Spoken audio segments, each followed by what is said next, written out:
मैं ऐश केचम। मैं Pokemon master बनना चाहता हूँ और मुझे मेरे राइवल लियोन को हराना है। इसके लिए मैं कुछ भी कर सकता हूँ और मुझे एक बेहतरीन ट्रेनर बनना है। लियोन से लड़ने से पहले मैंने अलान से बैटल किया और सिंथिया और बी इन सभी को हराने के बाद फिर मेरा दुश्मन जिसके साथ मैं बैटल करने वाला था वो था टोबायस, जिसने मुझे सीनो लीग में बहुत ही बुरी तरीके से हराया था और मुझे किसी भी हालत में इसे हराना है। और जब भी मैं इसे देखता हूँ मुझे बहुत ज़्यादा डर लगता है।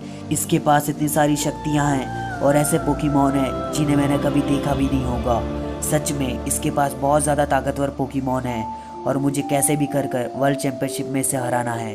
पर जब भी मैं इसके पोकेमॉन के बारे में सोचता हूँ मुझे बहुत ज़्यादा डर लगता है क्योंकि ये बहुत ज़्यादा ताकतवर है। पर मुझे इसे हराना है और टोबायस जो कि वर्ल्ड चैंपियनशिप में हिस्सा लेने वाला है और मेरा बैटल इसके साथ कुछ ही दिनों बाद होने वाला है।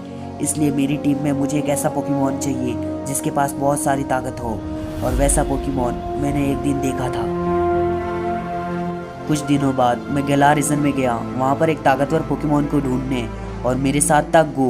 हम दोनों मिलकर एक पोकेमॉन को ढूंढ रहे थे जिसके पास बहुत सारी शक्तियाँ हों क्योंकि टोबायस को हराने के लिए मुझे एक ऐसा पोकेमॉन की ज़रूरत है। तभी हमने देखा एटर्नटस। हाँ, आप सभी ने सही सुना, इसके पास बहुत ज़्यादा ताकत थी और इसे देखते ही मेरी रूह कांप गई। ये बहुत ज़्यादा भयानक था और ये पूरे गैलार रीजन को तबाह कर रहा था। तभी वहाँ के सारे पोकेमॉन को मैं देखकर डर गया और मुझे उन पर इतना तरस आ रहा था कि मैं उन्हें जाके बचा लूँ, पर ये सारे पोकेमॉन को मार रहा था। और इन सभी को देखते हुए मैंने अपने लुकारियो को चुना और इसके साथ बैटल किया, पर इसको कुछ भी फ़र्क नहीं पड़ रहा था। इसके पास इतनी सारी शक्तियाँ थी और हम इसे रोक ना पाए। और इसके पास इतनी सारी शक्तियाँ थी, ये धीरे धीरे पूरे गैलार रीजन को तबाह कर रहा था।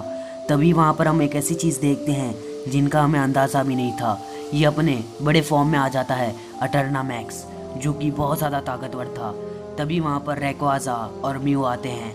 ये सब हमें बचा लेते हैं और इससे बैटल करने लग जाते हैं, पर ये दोनों इस पर भारी पड़ रहे थे। पर इसके पास इतनी सारी शक्तियाँ थी, ये इनको बड़ी आसानी से रोक दे रहा था। तभी वहाँ पर कुछ ऐसा होता है जिसकी मुझे उम्मीद भी नहीं थी और ये दोनों मिलकर इसे रोकने में थोड़े बहुत कामयाब हो जाते हैं। पर जैसे ही इसकी एनर्जी देखते हैं ये दोनों भी उससे नहीं लड़ पाते। तभी वहाँ पर एक ब्लास्ट होता है जिसमें रैक्वाज़ा अपने मेगा फॉर्म में आ जाता है और फिर इसे रोक देता है।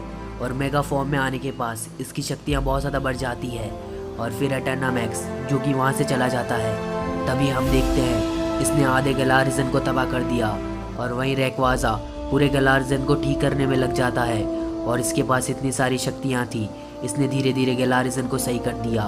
और मेरी टीम में मुझे एक ऐसा पोकेमॉन चाहिए था जिससे मैं लियोन को हरा दूँ। और फिर मैंने जब से उस पोकेमॉन को देखा मुझे लगा कि वैसा पोकेमॉन मेरे पास भी होना चाहिए और इसलिए मैं अपने सफ़र पर निकल गया जहाँ से मैं एक ऐसा पोकेमॉन ला सकूँ जिससे मैं टोबायस के साथ बैटल करूँ और उससे जीत जाऊँ।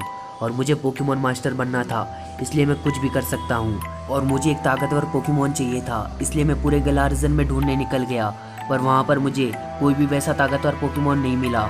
इसलिए मैंने सोचा कि मैं दूसरे रीजन में जाऊँ और अपने पुराने पोकेमॉन को यूज़ करूँ, जैसे कि मेरा पार्टनर ग्रेनिंजा।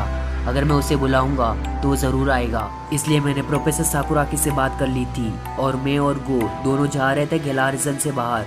और जहाँ पर हम जाने वाले थे वो रीजन था कैलोस रीजन, जहाँ पर मेरा पार्टनर ग्रेनिंजा मुझे मिल सकता था।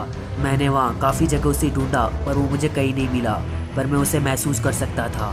इसलिए मैंने कई जगह जाके उसे ढूंढा। मैं वहाँ निंजा टाउन भी गया पर वो मुझे वहाँ भी नहीं मिला। और वो कहाँ गया था इसे मैं सोचकर बहुत ज़्यादा उदास हो गया था और मुझे लगने लगा कि अब ग्रेनिंजा मुझे नहीं मिल सकता। इसलिए मैं वापस निराश होकर चला गया। पर जैसे ही मुझे पता चलता है कि मुझे उसका ऑरा महसूस हो रहा है पर वो मुझे दिख नहीं रहा है, पर ग्रेनिंजा वो मेरे साथ ही था, बस मुझे पता ना चला।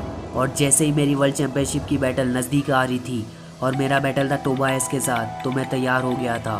पर मेरे पास एक पोकेमॉन कम था जो कि मेरी टीम में होना चाहिए था।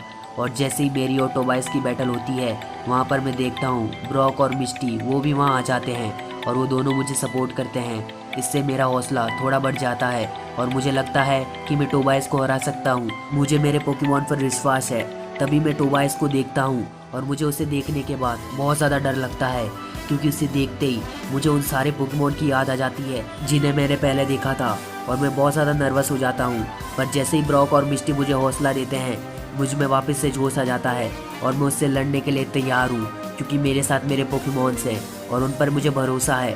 और टोबायस चुनता अपने लाटियोस को, और जैसे ही वो उस पोकेमॉन को चुनता है मुझे लगता है कि अब मुझे चुनना चाहिए फारफ्रेश को, वो इससे लड़ सकता है। और जैसे ही मैं फारफ्रेश को निकालता हूँ इन दोनों की बैटल स्टार्ट हो जाती है।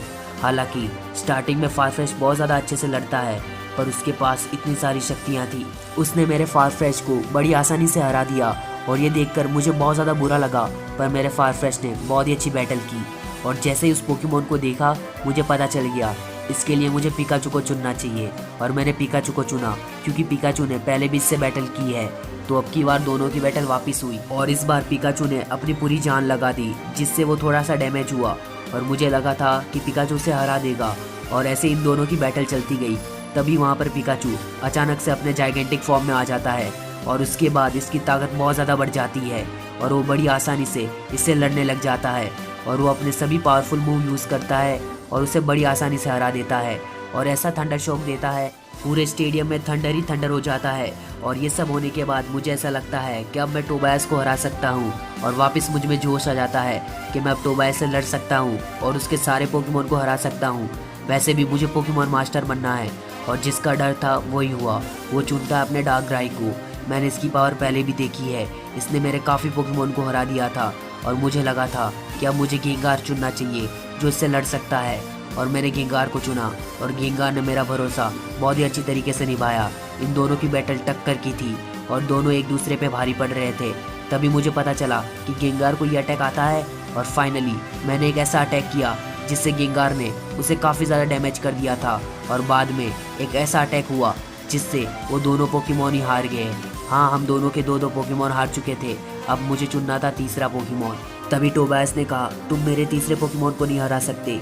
और जब मैंने उसका तीसरा पोकेमॉन देखना चाहा वो ऐसा था क्योंकि सच में बहुत ज़्यादा ताकतवर था, वो था इन्फर्नेट। इसके पास बहुत ज़्यादा ताकत थी और जब ये स्टेडियम में आया इसने पूरा स्टेडियम जला दिया।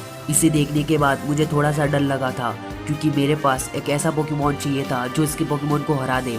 और मैंने सोच लिया था कि अब मैं इस पोकेमॉन को चुनूंगा तो शायद मैं टोबायस को हरा दूं, पर उसके इन्फर्नेट में बहुत ज़्यादा ताकत थी।